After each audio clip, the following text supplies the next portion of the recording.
ಮುಷ್ಕರಕ್ಕೆ ಕರೆಯನ್ನು ನೀಡಲಾಗಿದೆ. ಬರೋಬ್ಬರಿ 25 ಕೋಟಿಗೂ ಹೆಚ್ಚು ಕಾರ್ಮಿಕರಿಂದ ಈ ಒಂದು ಪ್ರತಿಭಟನೆಯನ್ನ ನಡೆಸಲಾಗ್ತಾ ಇದೆ. ಹಲವು ಬೇಡಿಕೆಗಳನ್ನ ಮುಂದಿಟ್ಕೊಂಡು ಹಲವು ಬೇಡಿಕೆಗಳನ್ನ ಈಡೇರಿಸುವಂತೆ ಆಗ್ರಹಿಸಿ ಇವತ್ತು ದೇಶದಾದ್ಯಂತ ಮುಷ್ಕರಕ್ಕೆ ಕರೆಯನ್ನ ನೀಡಿರೋದು. ಬ್ಯಾಂಕಿಂಗ್, ವಿಮೆ, ಅಂಚೆ, ಕಲ್ಲಿದ್ದಲು ಗಣಿಗಾರಿಕೆ, ಸಾರಿಗೆ, ಹಲವು ಕಾರ್ಮಿಕ ಕ್ಷೇತ್ರಗಳಲ್ಲಿ ಇವತ್ತು ವ್ಯತ್ಯಯ ಮತ್ತು ಸಮಸ್ಯೆ ಎದುರಾಗುವಂತ ನಿರೀಕ್ಷೆ ಇದೆ. ಬೆಳಗ್ಗೆ 10:30ರಿಂದ ಸಂಜೆ 6 ಗಂಟೆವರೆಗೂ ಮುಷ್ಕರ ಇರಲಿದೆ. ಮುಷ್ಕರವನ್ನ ಬೆಂಬಲಿಸಿ ಬೆಂಗಳೂರಿನ ಫ್ರೀಡಂ ಪಾರ್ಕ್ನಲ್ಲಿ ಪ್ರತಿಭಟನೆಯನ್ನ ನಡೆಸಲಾಗ್ತಾ ಇದೆ. ಹಲವು ಬೇಡಿಕೆಯನ್ನ ಮುಂದಿಟ್ಕೊಂಡು ಈ ಒಂದು ಪ್ರತಿಭಟನೆಗೆ ಕರೆ ನೀಡಿರೋದು. ಇವತ್ತು ಭಾರತ್ ಬಂದ್, ಕೇಂದ್ರದ ಕಾರ್ಮಿಕ ಹಾಗೂ ರೈತ ನೀತಿಯನ್ನ ವಿರೋಧಿಸಿ ಟ್ರೇಡ್ ಯೂನಿಯನ್ಗಳು ಭಾರತ್ ಬಂದ್ಗೆ ಕರೆಯನ್ನ ನೀಡಿರೋದು.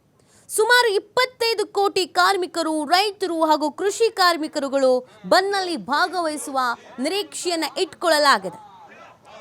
ಕೇಂದ್ರ ಸರ್ಕಾರದ ರೈತ ಕಾರ್ಮಿಕ ನೀತಿಗಳ ವಿರುದ್ಧ AITUC ಸೇರಿ 10ಕ್ಕೂ ಹೆಚ್ಚು ಟ್ರೇಡ್ ಯೂನಿಯನ್ಗಳು ಭಾರತ್ ಬಂದ್ಗೆ ಕರೆಯನ್ನ ನೀಡಿರುವಂಥದ್ದು.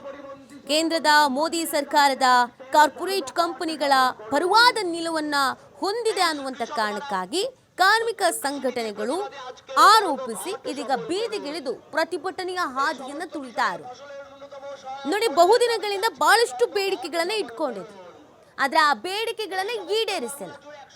ಖುದ್ದಾಗಿ ನಾವು ಕೇಂದ್ರ ಸಚಿವರನ್ನ ಭೇಟಿ ಮಾಡಿ ಮನವಿಯನ್ನ ಮಾಡಿಕೊಂಡ್ರು ಕೂಡ ಕೇವಲ ಆಶ್ವಾಸನೆ ಮತ್ತು ಭರವಸೆಗೆ ಮಾತ್ರ ಸೀಮಿತವಾಗಿದೆ. ಆದರೆ ನಮಗೆ ಶಾಶ್ವತವಾದ ಒಂದು ಪರಿಹಾರ ಅನ್ನೋದು ಸಿಕ್ಕಿಲ್ಲ.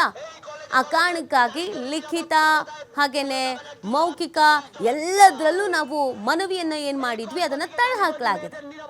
ಇದಕ್ಕೆ ನಾವು ತಕ್ಕ ಉತ್ತರವನ್ನ ಕೊಡಬೇಕು ಅಂತ ಅಂದ್ರೆ ಭಾರತ್ ಬಂದ್ ಮಾಡಲೇಬೇಕು, ಇದರ ಬಿಸಿ ತಟ್ಟಬೇಕು ಅನ್ನುವಂಥ ಕಾರಣಕ್ಕಾಗಿ ಭಾರತ್ ಬಂದ್ ಅಂತ ಅನೌನ್ಸ್ ಮಾಡಲಾಗಿದೆ. ಆ ಕಾರಣಕ್ಕಾಗಿ ಇದೀಗ ಪ್ರತಿಭಟನೆಯನ್ನ ಮಾಡಲಾಗ್ತಾ ಇದೆ. ಕೇಂದ್ರದ ಕಾರ್ಮಿಕ ನೀತಿ, ರೈತ ವಿರೋಧಿ ನೀತಿ ಇದೆಲ್ಲವನ್ನ ಗಮನಿಸಿಕೊಂಡು ಈ ಒಂದು ಪ್ರತಿಭಟನೆಯನ್ನ ಮಾಡ್ತಾ ಇರೋದು. ಹಾಗಿದ್ರೆ ಇವತ್ತು ಬಂದ್ ಅಂತ ಹೇಳ್ತಾ ಇದ್ದ ಹಾಗೇನೆ ಏನಿರುತ್ತೆ ಏನಿರಲ್ಲ ಅದು ಬಹುಮುಖ್ಯವಾದಂಥ ಪ್ರಶ್ನೆ. ಏನಿರುತ್ತೆ ಏನಿರಲ್ಲ ಅಂತ ನೋಡೋದಾದ್ರೆ ಬ್ಯಾಂಕಿಂಗ್, ಪೋಸ್ಟಲ್, ವಿಮಾ ಸೇವೆ, ಕಲ್ಲಿದ್ದಲು ಗಣಿ, ಕಾರ್ಖಾನೆ, ಟ್ರಾನ್ಸ್ಪೋರ್ಟ್ ಸೇವೆಯಲ್ಲಿ ವ್ಯತ್ಯಯ ಆಗುವಂಥ ಸಾಧ್ಯತೆ ಇದೆ. ಸಾರ್ವಜನಿಕ ಸ್ವಾಮ್ಯ, ಸಹಕಾರಿ ಬ್ಯಾಂಕ್ ಸಿಬ್ಬಂದಿ ಇದರಲ್ಲಿ ಭಾಗಿಯಾಗ್ತಾ ಇದ್ದಾರೆ. ಶಾಲಾ ಕಾಲೇಜು, ಯೂನಿವರ್ಸಿಟಿಗಳು ಎಂದಿನಂತೆ ಓಪನ್ ಇರುತ್ತೆ. ಶಾಲಾ ಬಸ್ ಚಾಲಕರು ಬಂದ್ನಲ್ಲಿ ಭಾಗಿಯಾಗುವಂಥ ಸಾಧ್ಯತೆ ಅಂತ ಹೇಳ್ತಾ ಇದ್ರು. ಇನ್ನು ಕನ್ಫರ್ಮ್ ಆಗಬೇಕದು.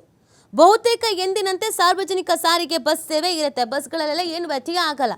ಹೊರಗಡೆ ಹೋದರೆ ಬಸ್ ಸಿಗುತ್ತೋ ಇಲ್ವೋ ಅನ್ನೋದಕ್ಕೆ ಯಾವುದೇ ರೀತಿಯಾದಂಥ ಸಮಸ್ಯೆ ಇಲ್ಲ. ಸಾರಿಗೆ ಬಸ್ಗಳು, ಆಟೋಗಳು ಇವೆಲ್ಲವೂ ಕೂಡ ಸಂಚಾರವನ್ನು ಮಾಡುತ್ತೆ. ಆ್ಯಪ್ ಆಧಾರಿತ ಟ್ಯಾಕ್ಸಿ, ಕ್ಯಾಬ್ಗಳ ಸೇವೆಯಲ್ಲಿ ಸ್ವಲ್ಪ ಮಟ್ಟಿಗೆ ವ್ಯತ್ಯಯ ಆಗ್ಬೋದು. ಓಡಾಡುತ್ತೆ, ಆದರೆ ತೀವ್ರ ಯಾವಾಗಲೂ ಓಡಾಡುತ್ತಲ್ಲ ಹಂಗಿರಲ್ಲ, ವ್ಯತ್ಯಯ ಆಗಬಹುದು ಅನ್ನೋದನ್ನು ನಿರೀಕ್ಷಿಸಲಾಗಿದೆ. ರೈಲ್ವೆ ಯೂನಿಯನ್ಗಳು ಬಂದ್ನಲ್ಲಿ ಭಾಗಿಯಾಗ್ತಾ ಇಲ್ಲ, ಹಾಗಾಗಿ ಅವು ಕೂಡ ನಾರ್ಮಲ್ ಆಗೇ ಇರುತ್ತೆ. ಕೆಲವು ಬ್ಯಾಂಕ್ ಸೇವೆಗಳಲ್ಲಿ ವ್ಯತ್ಯಯ ಆಗ್ಬೋದು. ಎಲ್ಲ ಬ್ಯಾಂಕ್ಗಳು ಕ್ಲೋಸ್ ಇರಲ್ಲ ಹಂಗಂತ. ಇನ್ನು ವಿಮೆ ಕಚೇರಿ ಬಂದ್ ಆಗುವಂಥ ಸಾಧ್ಯತೆ ಇದೆ. ಎಲ್ಲರೂ ನಾವು ನೈತಿಕವಾಗಿ ಬೆಂಬಲ ಕೊಡ್ತೀವಿ ಅಂತ ಹೇಳಿದರು. ಆ ಕಾರಣಕ್ಕಾಗಿ ಏನಿರುತ್ತೆ, ಪೋಸ್ಟ್ ಆಫೀಸ್ ಎಂದಿನಂತೆ ಓಪನ್ ಇರುತ್ತೆ. ನೀವು ಪೋಸ್ಟ್ ಆಫೀಸಿಗೆ ಹೋಗಬೇಕು ಅಂದರೆ ಹೋಗ್ಬೋದು. ರೈಲು, ಬಸ್ ಸೇವೆಯಲ್ಲಿ ಏನು ಸಮಸ್ಯೆ ಆಗಲ್ಲ. ಎಂದಿನಂತೆ ಆಟೋ, ಟ್ಯಾಕ್ಸಿನೂ ಕೂಡ ಓಡಾಡುತ್ತೆ, ಯಾವುದಕ್ಕೂ ಸಮಸ್ಯೆ ಇಲ್ಲ. ಮೆಟ್ರೋ ಸೇವೆಯಲ್ಲೂ ಕೂಡ ಯಾವುದೇ ರೀತಿಯಾದಂಥ ಬದಲಾವಣೆ ಅನ್ನೋದು ಇಲ್ಲ. ಮೆಟ್ರೋ ಸೇವೆನೂ ಇರುತ್ತೆ, ಮೆಟ್ರೋಗೆ ಹೋಗೋರು ಹೋಗ್ಬೋದು. ಇನ್ನು ಶಾಲಾ ಕಾಲೇಜುಗಳಿಗೆ ರಜೆನಾ ಇಲ್ಲ, ಯಾಕಂದರೆ ಅವರು ಈ ಮುಷ್ಕರಕ್ಕೆ ಬಂದ್ ಮಾಡೋದಕ್ಕೆ ನಮ್ಮ ಒಪ್ಪಿಗೆ ಇದೆ ಅಥವಾ ನಾವು ಸಪೋರ್ಟ್ ಮಾಡ್ತೀವಿ ಅಂತ ಏನು ಹೇಳಿಲ್ಲ. ಆ ಕಾರಣಕ್ಕಾಗಿ ಅವೆಲ್ಲವೂ ಕೂಡ ನಾರ್ಮಲ್ ಆಗಿರುತ್ತೆ. ಆಲ್ಮೋಸ್ಟ್ ಎಲ್ಲವೂ ನಾರ್ಮಲ್ ಡೇಸಲ್ಲಿ ಏನೇನು ಇರುತ್ತೋ ಅದೆಲ್ಲವೂ ಇರುತ್ತೆ.